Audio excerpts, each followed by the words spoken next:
Diz assim a palavra do Senhor. Jesus estava em pé ante o governador, e este o interrompeu.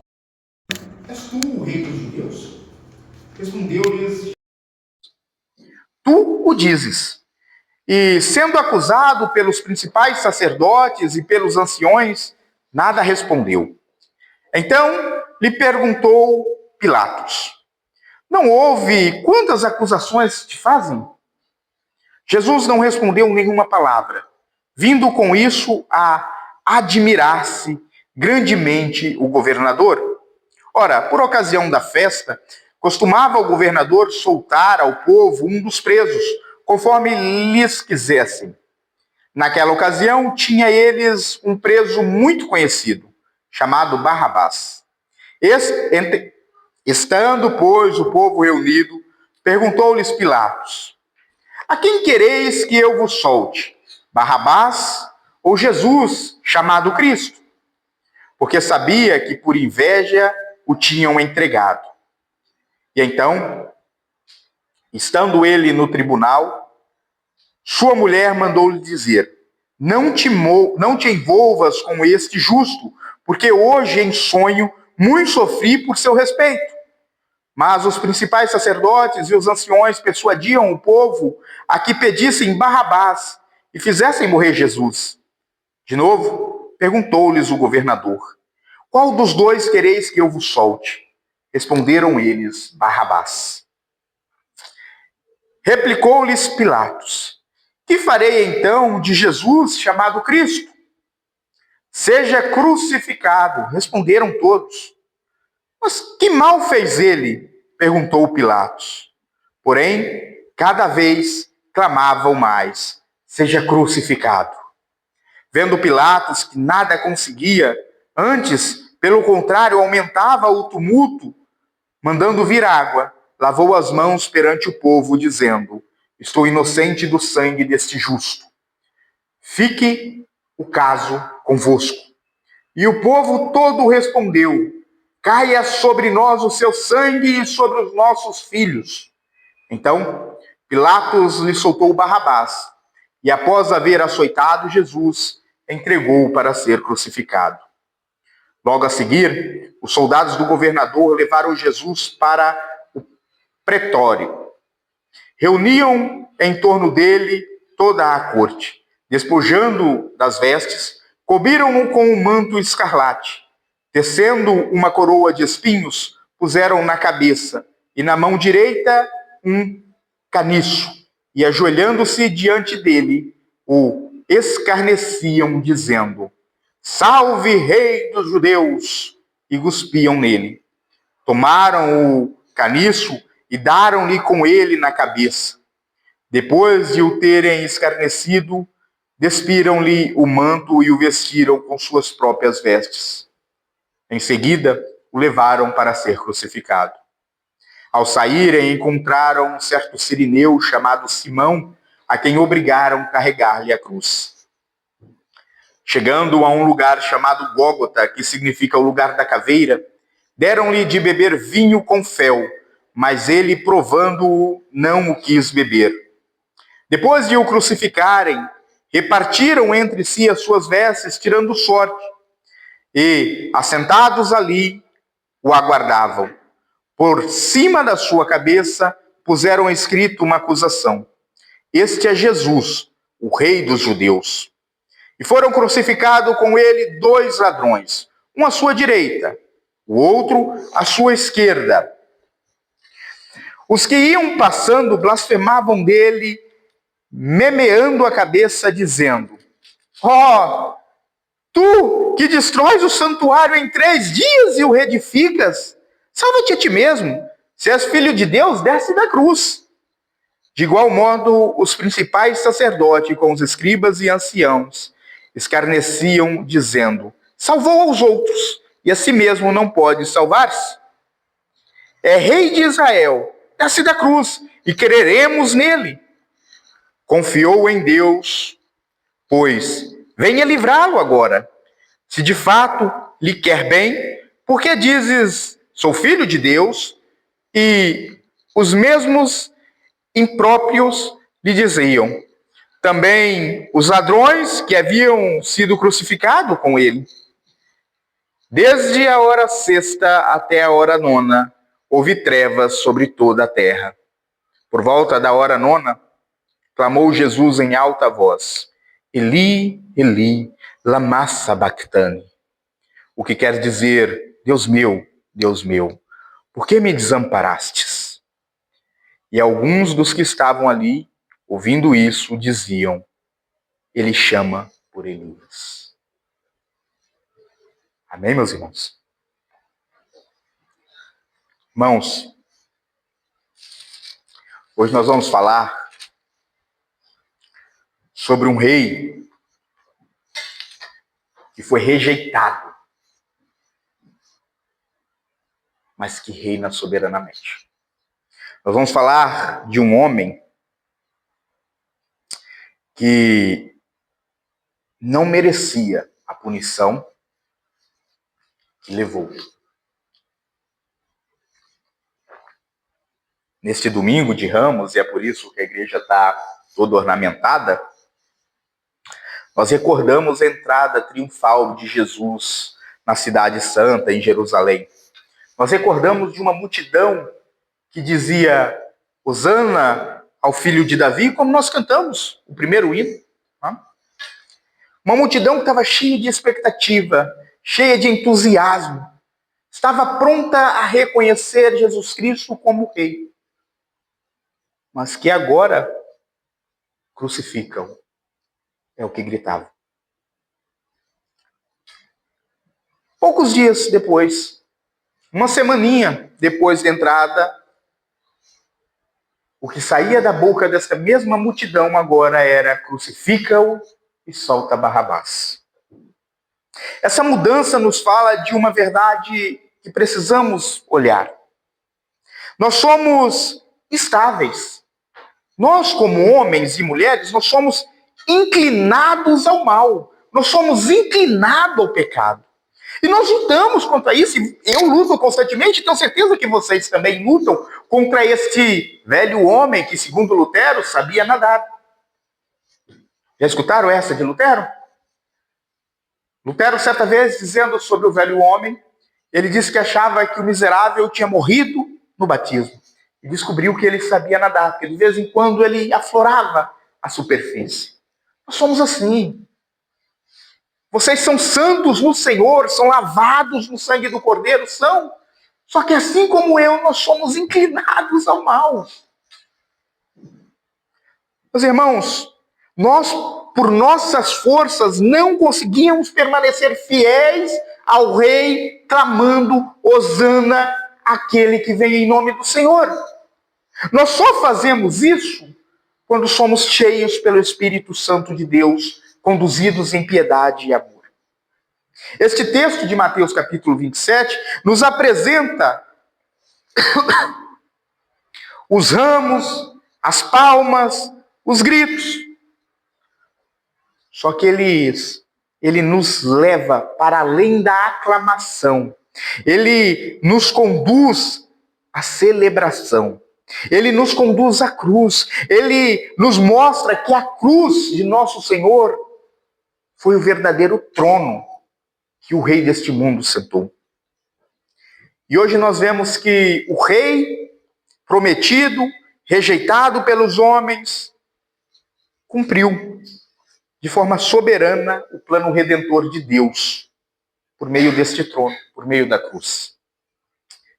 E para ficar fácil, para que nós possamos nos manter fiéis ao texto bíblico, nós separamos em algumas porções. A primeira porção que nós vamos estudar está do versículo 21 ao versículo de número 26. Este texto, do versículo 11 ao versículo 26, aliás. Este texto vai nos mostrar um Jesus que está diante de Pilatos, um rei que está diante de um reino caído. O representante do poder político ali era o Pilatos, o governador romano. E a pergunta que Pilatos faz para Cristo é: és tu o rei dos judeus? Irmãos, Jesus olha e diz: é quem o dizes, tu o dizes. Jesus não nega que ele é rei. Jesus não nega que ele é Senhor. A questão é que o reino de nosso Senhor não é moldado pelos padrões deste mundo. E nem Pilatos, nem Roma, nem a multidão que estava seguindo Cristo desde o início do seu ministério compreenderam de verdade isso. Neste texto, nessa primeira porção, nós temos um confronto entre dois reinos. Nós temos o reino dos homens, representado por Pilatos, autoridade romana, que é marcado por injustiça, que é marcado por corrupção, por medo, por manipulação.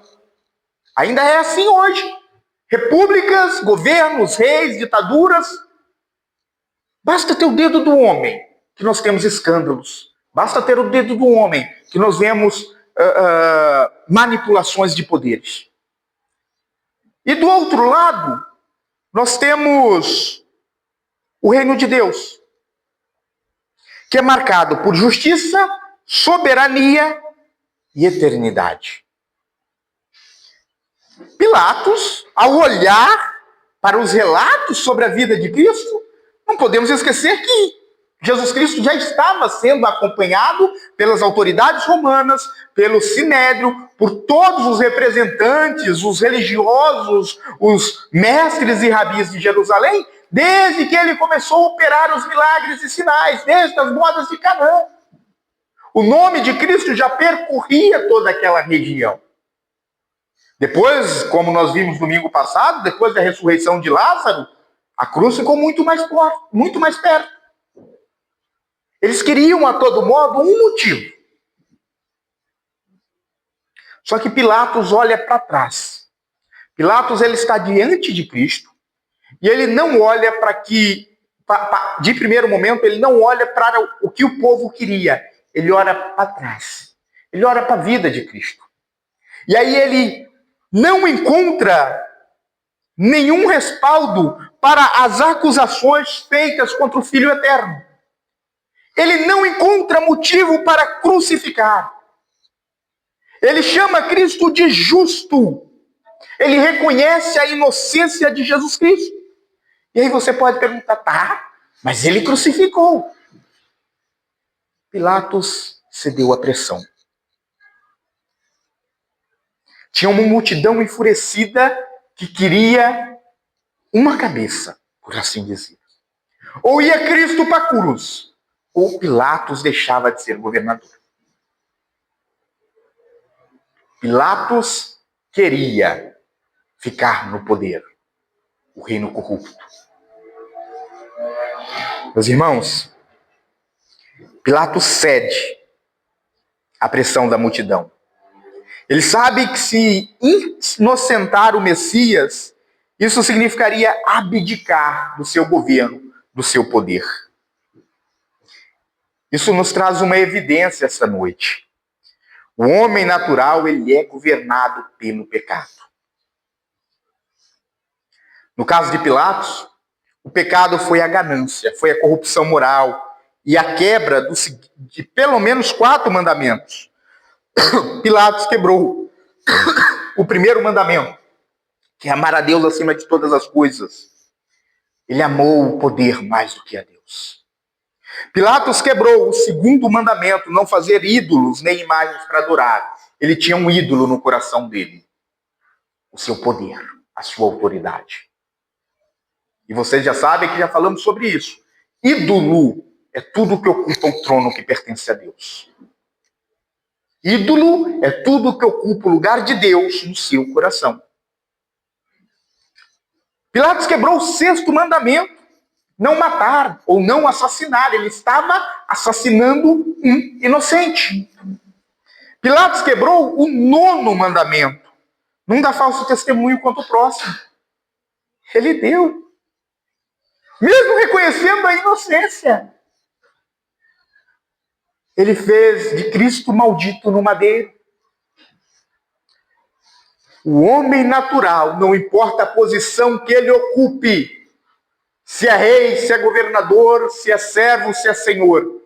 O homem natural, o homem sem o Espírito Santo de Deus, nunca é governado pela verdade. Ah, pastor, mas eu conheço fulano que não é crente e fala a verdade, anda certinho, tem tudo. Ele faz por algum motivo. Para ser bem visto, para não receber o peso das autoridades humanas, para se engloriar e vangloriar-se. Mas ele não faz por amor e temor ao Senhor. A escolha entre Jesus e Barrabás não é uma escolha simples, irmão, é uma escolha profunda. Essa escolha entre Jesus e Barrabás, ela é teológica, ela é profética, de certo modo, porque Barrabás era um criminoso culpado e é liberto. Jesus é o inocente sofredor e é condenado. Obrigado, filha. Vou pôr embaixo que domingo passado isso aqui deu problema, né? Jesus é o inocente e é condenado como culpado. E aqui se resume todo o evangelho, irmãos. Nesse detalhe se resume todo o evangelho. O coração do evangelho é o justo morrendo no lugar do injusto. Jesus Cristo morrendo no meu lugar e no seu lugar. Esse é o coração de todo o evangelho. Isso não é um acidente histórico. Não é por acaso. É o cumprimento do eterno decreto de Deus. Atos dos Apóstolos, capítulo de número 2, versículo 23. Nós temos o evangelista Lucas escrevendo e afirmando que Jesus foi entregue pelo determinado desígnio e presciência de Deus. Sendo este entregue, este Jesus. Os versículos anteriores falam de Jesus. Sendo este entregue pelo determinado desígnio e presciência de Deus. Vós o matastes, crucificando-o por mãos de iníquos. Não foi por acaso. Era preciso. O decreto estava feito. Cristo morreria. Quantas vezes, mesmo conhecendo as verdades bíblicas, mesmo sabendo que Jesus morreu, foi entregue pelo próprio Deus, pelo próprio Pai, para nos salvar, quantas vezes nós escolhemos Barrabás no dia a dia? Quantas vezes nós optamos, nós preferimos o pecadinho, a conveniência, a aprovação dos homens? Não, mas o que vão pensar se eu não for lá, o que vão achar? Se eu não fizer isso, olha, eu vou ficar mal visto no trabalho, vou perder amigos. Isso é escolher Barrabás. Irmãos, que tenhamos isso em vista. Para que não escolhermos o Barrabás que mais tarde nos conduzirá à perdição e à danação eterna. Na segunda porção do capítulo que nós lemos, que está entre o versículo 27 e o versículo 31, nós temos um rei sendo humilhado, mas sendo humilhado segundo o plano de Deus. Na sequência do texto bíblico, Jesus é entregue aos soldados. Aqui já passou o julgamento, Pilatos já lavou as mãos. Jesus é entregue aos soldados. Os soldados pegam Cristo, o veste com, nós vemos o manto escarlate, não é? Escarlate é vermelho, colocam um pano vermelho sobre Cristo. O vermelho representa a realeza, e é por isso que quando entra, por exemplo, na semana da Páscoa, o roxo da Páscoa dá lugar ao vermelho. Eles jogam sobre Cristo o manto vermelho. Eles pegam uma coroa de espinhos, e nós não, eu pedi para a mulher fazer uma coroa de espinho, só que a gente esqueceu de trazer, irmão, saiu na correria, que agora nós íamos pegar a coroa de espinho, né, para vocês terem uma ideia. E foi de espinho mesmo. Foi de espinho. Mas quem vir na ceia, quem vir na Páscoa vai estar. Eu vou usar a coroa para ornamentar a mesa. Vai estar a coroa de espinho. Ela não vai se perder, não. Os soldados pegam uma coroa de espinho e colocam na cabeça de Cristo. Eles pegam um caniço, é um pedaço de madeira. É um cajado, tipo cajado de Moisés, por exemplo. Um cajado, fica mais fácil. Eles pegam um cajado, colocam na mão de Cristo enquanto estão escarnecendo. E como nós lemos, eles tiram o cajado e batem sobre a cabeça de Cristo. E a coroa ainda estava lá.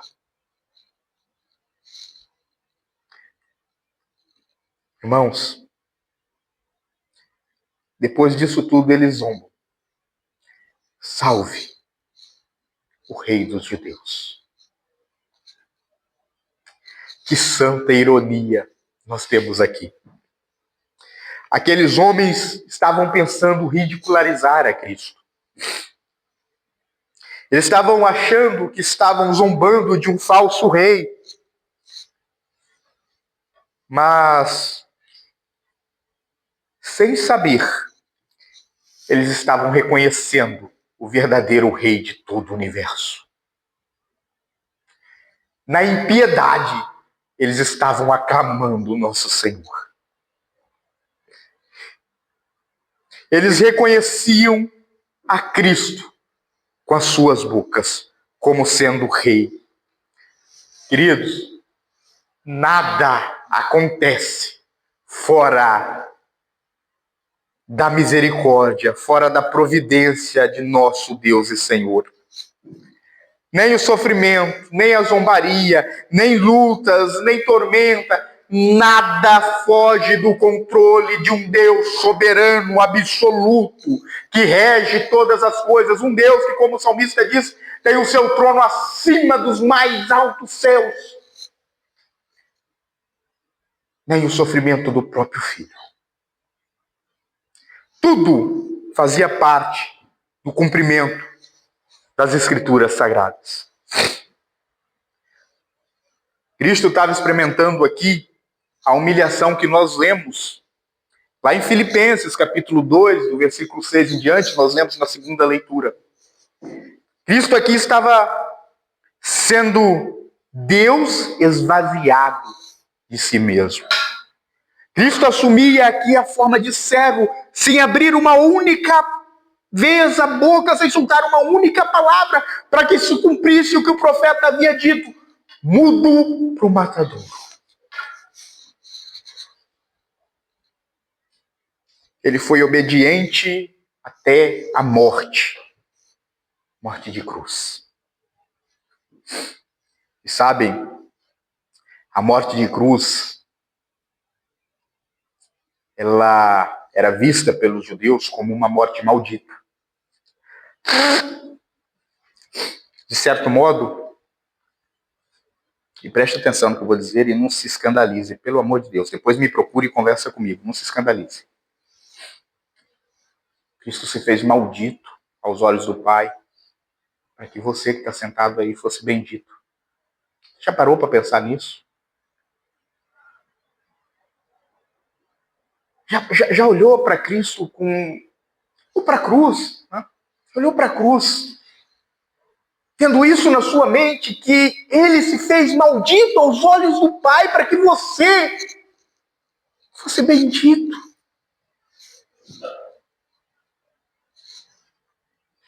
Irmãos, nós vivemos numa cultura que rejeita a autoridade de Cristo com todas as forças. As pessoas querem um Salvador, e é fácil. Você começa a falar na rua com qualquer pessoa que você for abordar, eles querem um Salvador, só que eles não querem um Senhor. Só que Cristo não pode ser dividido. Ele é rei, quer reconheçamos ou não. E este rei, nas palavras do próprio Cristo, é o caminho, a verdade e a vida. E ninguém pode ir ao Pai, senão por Ele. Na terceira porção do texto, E esteja tranquilo que nós só dividimos em 4 porções, então não vamos nos delongar muito. Na terceira porção do texto, está entre o versículo 32 e o versículo 44, nós temos um rei que reina através da cruz. Jesus é conduzido ao Gólgota. Aqui começa, no versículo 32, começa a Via Crucis, ou o caminho da cruz. Jesus é conduzido ao Calvário, ao Gólgota, enfraquecido, sangrando, ele não consegue carregar a própria cruz. E aí entra na história um homem chamado Simão, e a única coisa que nós sabemos desse homem é que ele era sirineu. Sirineu era a região que ele vinha, é a única coisa que nós sabemos. E esse homem, então, é obrigado a carregar a cruz de Cristo. Ele não foi porque ele quis, ele foi obrigado. Irmãos, no caminho, quando nós olhamos para esse percurso, nós conseguimos entender um pouquinho da profundidade do sofrimento físico de Jesus Cristo. O quanto a coroa machucou, o quanto chicotadas cortou, o quanto Cristo estava debilitado fisicamente. E quem de vocês já me conhece há mais tempo, sabe que eu gosto muito de filmes, de séries, gosto. Quer uma recomendação boa? A Paixão de Cristo de Mel Gibson. Assistam. Só assistam. Neste percurso, depois que ele não aguenta carregar a cruz, é oferecido para Jesus uma mistura de mel com fel. Só que quando nós vamos para o texto bíblico, e aí entendo que para entender o contexto total da Bíblia, ou de um texto bíblico, é bom você ir nos textos paralelos, indicados talvez até na nota de rodapé da sua Bíblia. Se nós formos, por exemplo, para o mesmo relato descrito por Marcos ou Lucas, nós vamos ver que o fel, na realidade, é mirra. E aí nós vamos entender que, segundo o Talmud, ou o costume judaico, né, o Talmud é a oralidade da Torá, ou a Torá oral. É o ensino que é passado de pai para filho, de rabi para discípulo no judaísmo. E este costume do Talmud vai dizer que esta bebida em particular, ela servia como anestesiante. Ela servia para aliviar as dores. Ela era preparada pelas mulheres piedosas de Jerusalém. Elas mandavam fazer, arcavam com todas as despesas e ofereciam aos condenados por morte de cruz para aliviar o sofrimento. E ao estudar o texto, até comentei com a minha esposa isso me saltou aos olhos, porque quando Cristo experimenta e vê que ele se recusa a beber. Cristo estava dizendo que ele precisava passar por todo o sofrimento. Irmãos, ele escolheu enfrentar plenamente o cálice da ira de Deus e bebê-lo até a última gota, para que eu e você não precisávamos sequer experimentar a amargura deste cálice.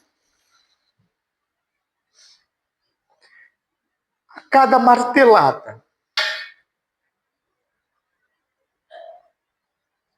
o som ecoava e rasgava os céus.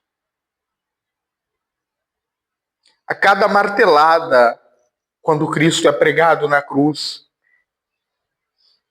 eu posso imaginar anjos protestando. Eu posso imaginar potestades se curvando. Eu posso imaginar até mesmo a própria morte olhando para a cruz e em prantos exclamando o que estão fazendo com este homem. Imagine toda a obra da criação Anjos, arcanjos, querubins, serafins, todos olhando para a cruz e vendo que o próprio Deus estava sendo pregado ali. Sobre a cabeça, a inscrição: Este é Jesus, o Rei dos Judeus. Mais uma vez, irmãos, o que parecia zombaria é, na verdade, uma proclamação da verdade de Deus. A cruz, que para o mundo era símbolo de vergonha, se torna o trono de majestade de nosso Senhor. A cruz se torna o púlpito em que Cristo prega o último dos seus sermões. E aqui nós precisamos afirmar com muita clareza, queridos. Na cruz, Cristo realiza uma expiação substitutiva, eficaz e definitiva pelos seus eleitos. Cristo morreu não foi para te dar a possibilidade de ser salvo. Cristo morreu para que você verdadeiramente fosse salvo por Ele. Nenhuma gota do sangue de Cristo é perdida.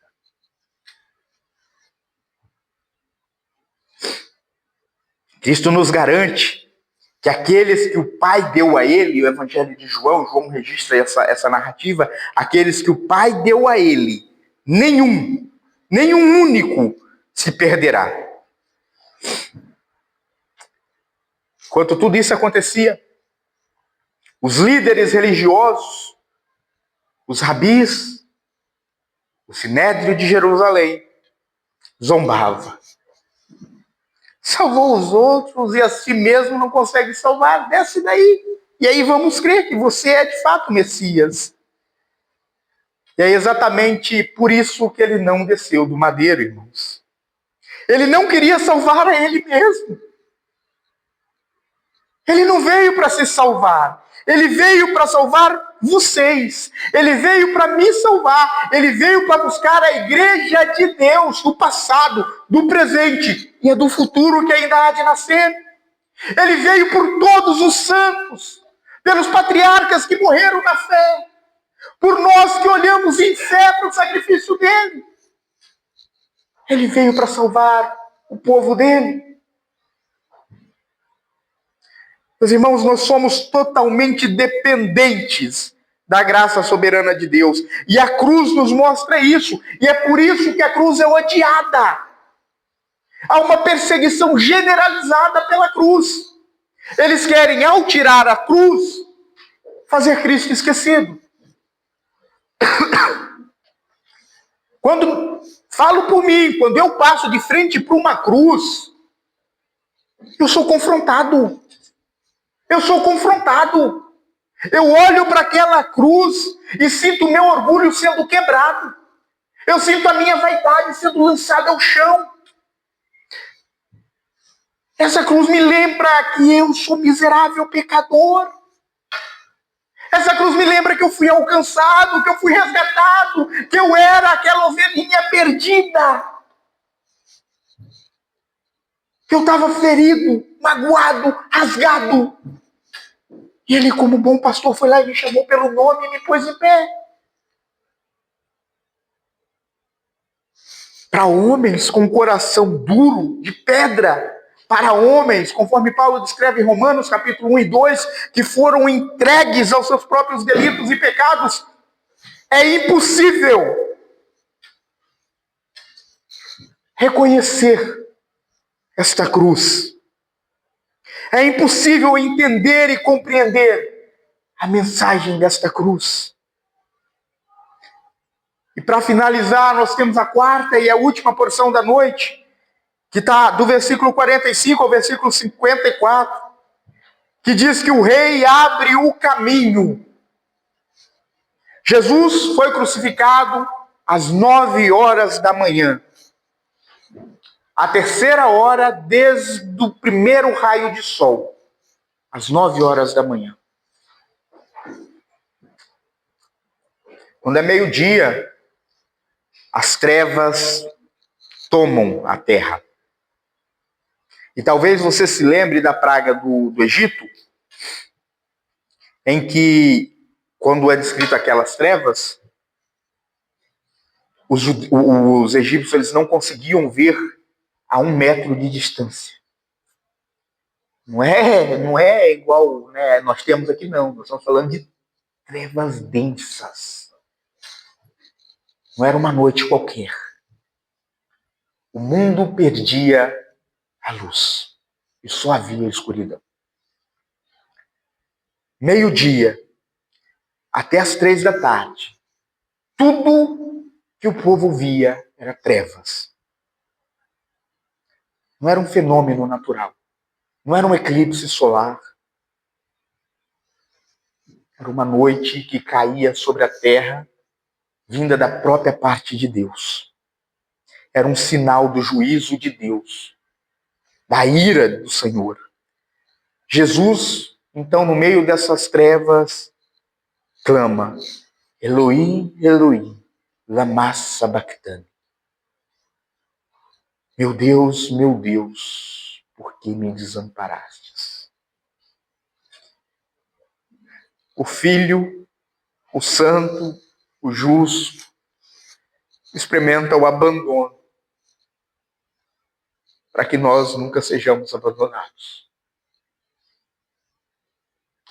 Ele carrega o pecado, para que nós não fôssemos condenados pelos nossos pecados. Ele sofre a ira, para satisfazer a justiça de Deus nele e não em nós. Então, ao suspirar pela última vez, a Bíblia diz que o véu do templo se rasga de alto a baixo. Não é simbólico, irmãos. É escatológico. O acesso a Deus foi novamente aberto. A separação feita no Éden pelo pecado, aqui ela é removida pelo Cordeiro de Deus que tira o pecado do mundo. Isso nos mostra que Cristo é o único mediador entre Deus e os homens. Que não há outro nome, não há outro Senhor, não há outro Deus. Que não há mais a necessidade de sacerdotes humanos. Que não há mais a necessidade de bênçãos sacerdotais, de sacrifícios de pombos, rolinhas ou carneiros. Sabe, os pastores? Somos como vocês. Servos do mesmo Deus, o mesmo Espírito que está em mim está em cada um de vocês. O mesmo Senhor que me salvou, salvou a cada um de vocês. Eu não sou melhor que vocês. O único que é digno do teu respeito e admiração no tocante à santidade e à salvação é Jesus Cristo, o Filho eterno de Deus. Em Cristo, e somente em Cristo, só nos Cristos, nós temos acesso ao Pai. Depois disso, depois do véu, da escuridão, algo surpreendente acontece. Radassa, coloca para mim, filha, no versículo de número 54.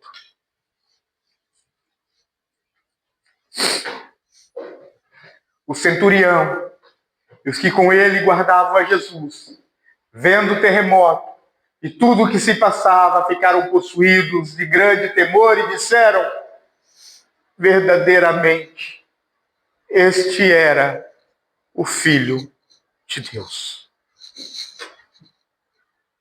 Nós tivemos escuridão, o véu do templo se rasgando, morto voltando à vida, terremoto abrindo a terra. Mas o maior milagre foi este: almas sendo alcançadas em meio ao sofrimento de Cristo.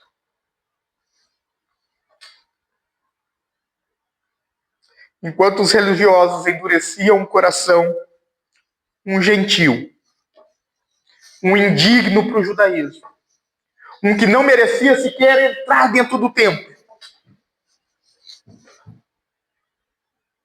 está confessando a Cristo como Filho de Deus, reconhecendo a verdade, sendo salvo e alcançado pelo sacrifício de Cristo. Sabe o que isso me lembra? Me lembra que a graça de Deus ela não está limitada, querido. Não está limitada a sistema religioso, a placa de igreja, a etnia, a nacionalidade, a cor, ser homem ou mulher. A graça de Deus não está limitada. Ela alcança aqueles que Deus soberanamente chama. Então se pergunte: Deus te chamou? E se sim, você vive como alguém que tem acesso a esse Deus? Ou será que ainda estamos vivendo como se estivéssemos separados do Senhor, como alguém que não pode chegar até onde o Senhor está? Que neste domingo de Ramos, irmãos, nós sejamos confrontados com uma escolha. Vamos apenas celebrar o Rei momentaneamente, como a multidão fez em Mateus 21, clamando Hosana, Hosana, o filho de Davi?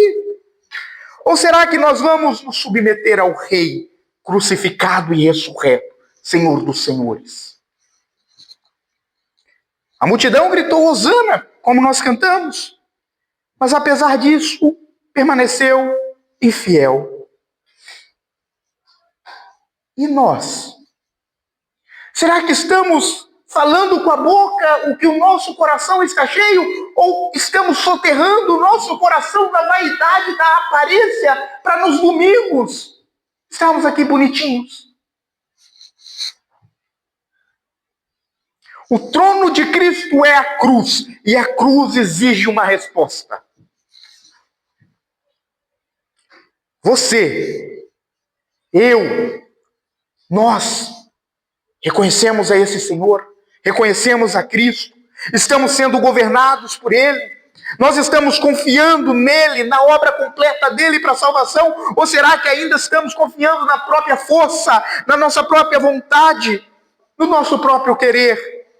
Nós vivemos na luz desta reconciliação ou estamos escondendo na sombra dos nossos pecados? Nesse domingo de Ramos, irmãos, eu convido cada um de vocês a se submeter ao governo de Cristo. Ele não é apenas Salvador, Ele é o Senhor do universo. A descansar na obra consumadora feita na cruz. A descansar nas últimas palavras do nosso Senhor. Está consumado. Não há mérito meu, não há mérito seu na salvação. E é por isso que há certeza de salvação. Por fim, eu te chamo a viver como alguém que tem de fato acesso a Deus. Ensine seus filhos, ensine seus amigos, ensine sua família. Fale da centralidade da cruz no meio da salvação. Que neste domingo, nós não apenas levantemos os ramos com os nossos lábios, mas que rendemos o nosso coração ao Rei que reina pela cruz e através da cruz. Amém? Vamos nos pôr de pé mais uma vez para orarmos.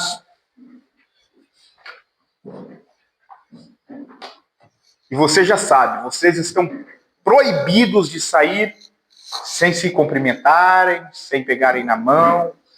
Tá bem? Tá bem? Oremos. Isso vai ficar mal depois na filmagem. Está proibido de sair, vão achar que eu sou um ditador. Senhor meu Deus, Pai querido, nós aprendemos a olhar para o seu Filho no madeiro, nós enxergamos o Cordeiro de Deus caminhando por todo esse percurso da cruz. Nós vimos o sofrimento, nós vimos o flagelo e nós nos reconfortamos nas palavras de seu Filho na cruz. Ó Pai, sabemos que somos indignos, sabemos que não merecemos, sabemos que somos pecadores, mas Senhor, remidos pelo sangue do seu Filho, e por isso nos alegramos, porque o Senhor nos chamou, porque o Senhor nos alcançou, porque o Senhor garantiu a nossa salvação. Por isso te louvamos e te exaltamos, bendizemos o seu santo nome.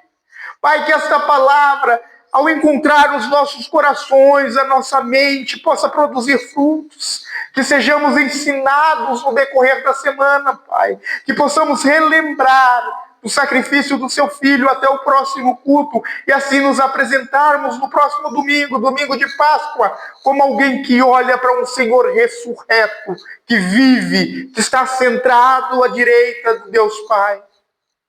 Meu Deus, conduz-nos em adoração nesta semana, nos dê a oportunidade de falarmos do seu amor, de falarmos quem tu és.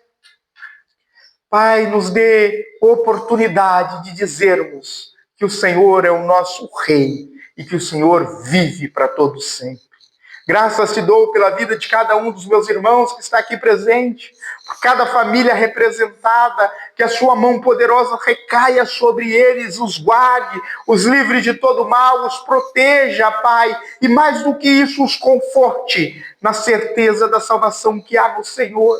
Os abrace, ó Deus, traga restauração, traga, meu Deus, cura, traga, ó Pai, o teu Santo Espírito fazendo morada no coração e na mente de cada um de nós. Graças te dou, em nome do teu Filho amado, Jesus Cristo. Amém.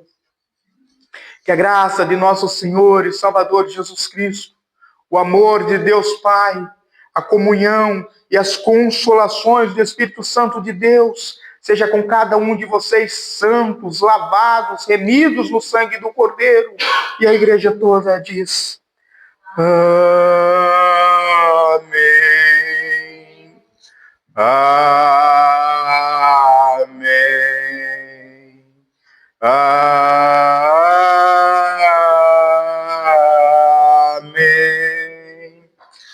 Deus abençoe, meus irmãos. Não se esqueçam